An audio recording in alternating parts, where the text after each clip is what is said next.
예, 152페이지에 인건비에 대한 세무조정이 되겠습니다. 자, 인건비에 대한 부분들을 간략하게 좀 정리를 해보면요. 자, 우리 인건비라고 하면 급여, 상여금, 그 다음에 퇴직금이 되겠습니다. 퇴직금에 대한 부분인데요. 자, 이 부분에 대한 부분, 누가 받아가느냐에 따라서 달라지는데요.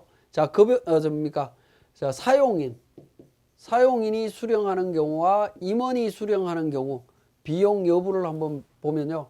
자, 급여 같은 경우 사용인은 100% 손금입니다. 손금이고요. 상여금 100% 손금입니다.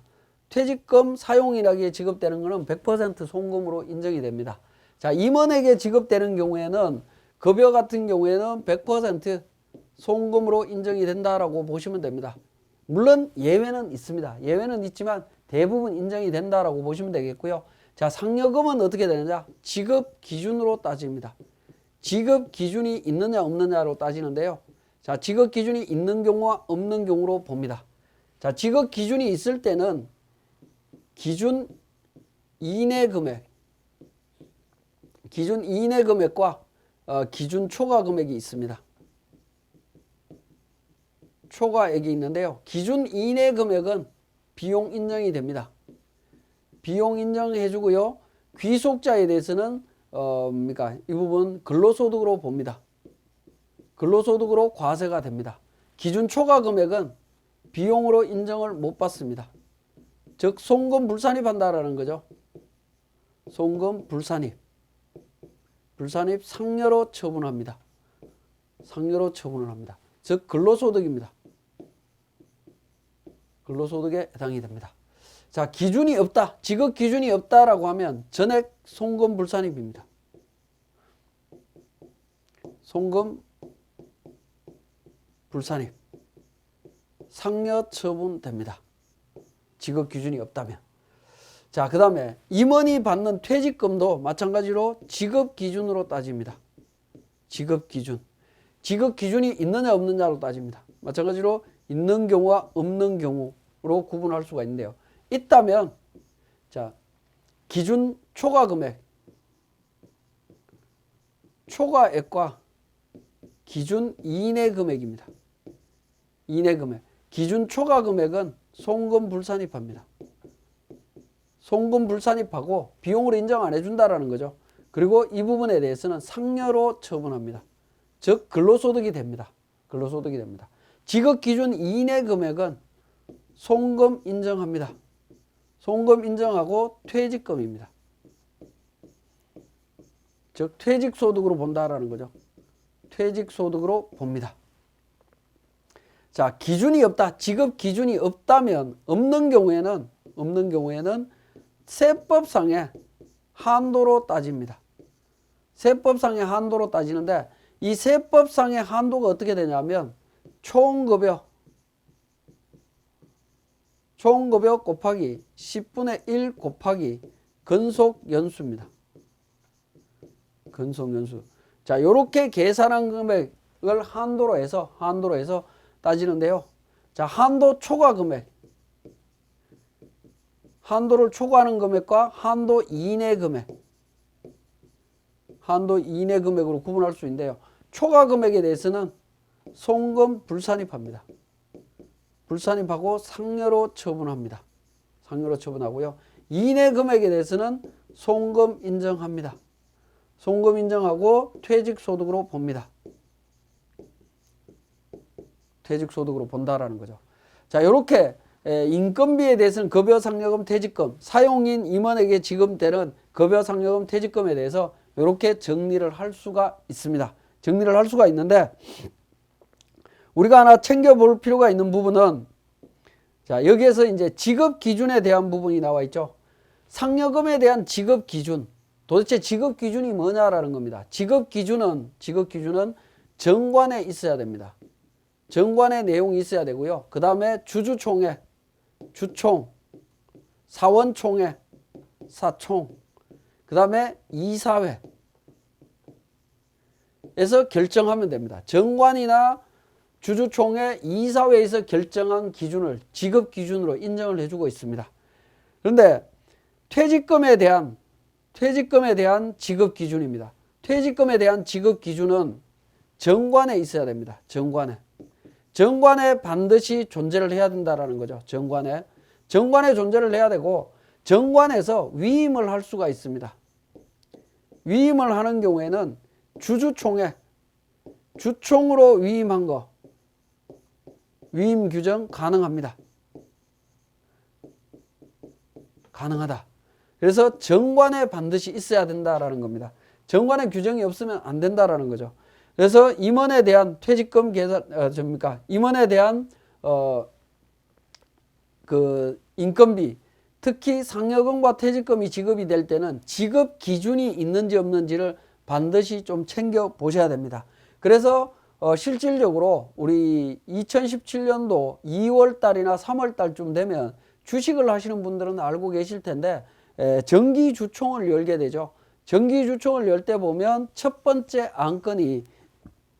안건이 대부분 재무제표 승인 안건입니다. 두 번째가 임원 보수 한도 승인, 세 번째가 회사 자체적인 목적에 의한 안건이 올라와 있습니다. 첫 번째 재무제표 승인은 상법에 의해서 재무제표를 승인하도록 되어 있기 때문에 주총에서 재무제표를 승인합니다. 두 번째 임원보수 한도 승인은 우리 지금 방금 설명드렸던 임원보수에 대한 지급 기준 때문에 그렇다라고 보시면 됩니다. 자, 그런 흐름으로 연결이 된다라고 보시면 되겠고요. 자, 우리 교재 154페이지에 퇴직급여 중에 현실적인 퇴직으로 보는 경우라고 해서 각주 17번에 나와 있는 부분에 라번 보시면 좀 주의하셔야 되는데, 2015년 12월 31일까지 법인의 임원에 대한 급여를 연봉제로 전환함에 따라 향후 퇴직급여를 지급하지 않는 조건으로 그때까지의 퇴직급여를 정산하여 지급한 때, 이때 현실적인 퇴직으로 받습니다. 그러니까 2016년도부터는 임원에 대한 퇴직금은 퇴직할 때 받을 수밖에 없습니다. 연봉제 전환과 관련해서는 더 이상 진행이 안 된다라는 거 기억해 주셔야 되겠습니다. 이게 2015년 12월 31일 날 법이 개정된 내용이 되겠습니다. 자, 156페이지에 복리후생비, 법인이 그 임원 또는 사용인을 위해서 지출한 복리후생비 중에 다음의 비용 외의 것은 송금에 산입하지 않는다라고 해서 1번부터 8번까지 내용이 나와 있습니다. 여기에 보면 이제 국민건강보험법, 노인장기요양보험법, 영유아 보육법에 의한 보육시설, 고용보험법 관련되는 내용들이 나와 있죠. 그 다음에 직원들 경조사비 비용 처리하도록 되어 있습니다. 그런데 여기에 하나 빠져 있는 게 있죠. 4대 보험 중에 국민연금이 빠져 있습니다. 국민연금은 세금과 공과 쪽에서 규정을 하고 있습니다. 그래서 복리후생비 쪽에는 빠져 있다라고 보실 수가 있습니다. 자, 우리 세무사랑 프로 운용 방법에 대한 부분 잠깐 보면, 자, 인건비에 재무제표에 반영된 인건비 중에 임원에 대한 상여금 5천만 원 포함되어 있으나 규정이 없다. 자, 지급 규정이 없다라고 했죠. 상여금에 대해서 지급 규정이 없을 때에는 전액 송금 불산입 상여로 처리한다라고 했습니다. 상여로 처리하시면 되고요. 임원 중에 김철수 씨가 퇴사함에 따라 퇴직금을 1억 원 지급하였으나 회사는 퇴직금 지급 규정이 없고 1년간 지급한 총급여액은 1억 원이며 근속연수는 5년 9개월이다.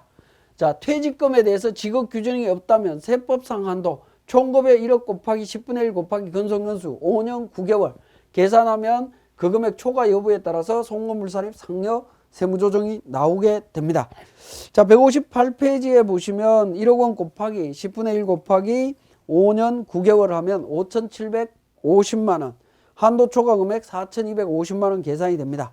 자, 이렇게 임원 퇴직금의 한도 초과 여부 금액은 별도의 세무조정 명세서가 없습니다. 없기 때문에 여러분들이 지급 규정 여부를 확인하셔서 세무조정을 해 주셔야 되고, 만약에 지급 기준이 없다라고 하면 다음 연도를 위해서라도 지금이라도 지급 규정을 마련하는 과정을 거쳐야 되지 않을까 하는 생각이 듭니다. 자, 159페이지 3번 이자 소득 등에 대한 귀속 시기가 됩니다. 이자 수익의 귀속 연도는 원칙적으로 현금주의입니다. 현금주의인 이유는 원천징수 때문에 그렇고요. 자, 발생주의도 일부 인정해주고 있는데 발생주의는 원천징수 대상 소득이 그러니까 이자 수익인데 이자 수익이 원천징수 되지 않을 때만 발생주의를 인정해주고 있습니다. 그래서 일반 법인들은 일반 법인에게 귀속되는 이자 소득은 원천징수 안 되는 소득이 없다라는 거죠. 그래서 대부분은 현금주의로 회계 처리하셔야 됩니다.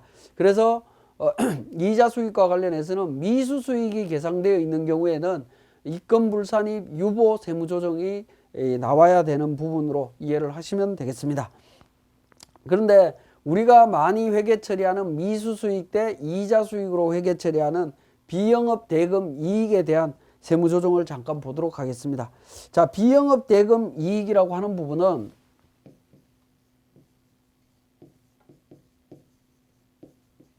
비영업 대금 이익이라고 하는 것은 인정이자하고 인정이자 부분하고 연결이 되어 있다라고 보시면 되겠고요. 자, 이 부분에 대한 귀속 시기는 그러니까 이자 지급 약정일이 있습니다. 약정일하고 실제 지급일이 있죠. 이자 지급일이 있는데 이 두 개의 날짜 중에 빠른 날입니다. 빠른 날. 그래서 예를 들어서 이자를 지급하기로 약정한 날은 2016년 12월 30날이고요. 실제 지급한 날은 2017년 5월 10날이다. 라고 하면 둘 중에 빠른 날, 2016년도 귀속이 되는 거죠. 그래서 2016년도에 입금 산입해야 된다라는 겁니다. 입금 산입해야 되는데 문제는 귀속 시기가 도래하면 원천징수를 해야 되는 원천징수 문제가 발생을 하고 있습니다. 그래서 약정에 의한 이자 지급 금액, 약정에 의한 이자가 인정이자 금액이 예를 들어서 500만 원이다라고 하면 500만 원이다라고 하고 2016년도 12월 30날 약정이 되고 지급일이 2017년 5월 10일이라고 하면 자, 이 부분에 대해서는 12월 31일 날 2016년도에 12월 달에 미수 수익 500만 원인데 이자 수익 500만 원. 자, 이렇게 회계 처리한 부분은 귀속 시기 때 이자 수익, 미수 수익 잡았기 때문에 세법상으로는 인정이 되는 부분이죠. 그죠? 인정이 됩니다. 인정이 되기 때문에 전혀 문제될 게 없다라고 보시면 됩니다. 그런데 만약에 이 부분에 대해서 회계 처리를 안 했다라고 하면 이자 수익에 대한 부분만큼 누락됐기 때문에 입금 산입 유보 처리를 해야 되겠죠. 그죠? 유보 처리를 하거나 아니면 상여 처분을 해야 되는 부분으로 이해를 하시면 됩니다. 이해를 하시면 되겠습니다. 자, 그 다음에 약정에 의한 이자 지급액하고 인정이자 상당액하고 비교해서 약정에 의한 이자 금액이 작을 때 어떻게 되느냐 하는 부분인데 작은 경우에는 그 차액 부분을 상여 처분해야 되는 부분이 되겠습니다. 계상한 경우와 미계상한 경우 따져갖고 상여 처분하시면 되겠고요. 자, 약정이 없는 경우에 세무조정은 어떻게 되느냐 하는 부분입니다. 자, 약정이 없는 경우에는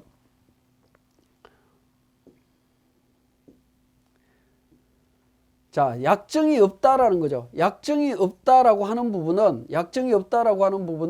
지급일을 기준으로 해야 되고요. 지급일을 기준으로 세무조정을 해야 됩니다. 지급일이 2017년 5월, 실제 지급한 게 2017년도라고 하면 2017년 5월 달에 세무조정을 해야 되는 부분인데 만약에 지급을 실질적으로 안 했다면 문제는 2016년도에 우리가 회계 처리할 때 미수 수익 대 이자 수익으로 이렇게 회계 처리했다면 이 부분에 대해서는 입금불산입입니다. 입금불산입 유보 처리하고요. 입금산입 상여 처분으로 동시에 세무조정이 일어나게 됩니다. 그래서 상여 처분을 해야 된다라고 보시면 되겠습니다. 만약에 회계 처리를 안 했다라고 하면 입금 산입 마찬가지로 입금 산입 상여 처분이 일어나게 됩니다. 상여 처분이 일어나게 됩니다. 약정이 없다라고 하면 뭡니까? 미수 수익에 대해서 약정이 없다라고 하면 그 연말에 인정 상여 금액을 미수 수익으로 계상을 했다면 입금 물산입 유보, 입금 산입 상여 처분으로 바로 넘어가게 되어 있습니다. 그리고 회계 처리 안 했다면 입금 산입 상여로 처리하는데 저희들이 그 관리하는 거래처 또는 회사에서 보면 미수 수익 때 이자 수익으로 회계 처리하고 입금 불산입 유보, 입금 상여 처분을 안 하는 경우에는 대부분 약정이 있다라고 보고 약정일에 회계 처리했고 아직 돈을 못 받았다라고 보기 때문에 그 부분이 인정되고 있다라고 보시면 될 것 같습니다. 자, 여기까지가 인건비와 이자 소득에 대한 세무조정 사항이었습니다.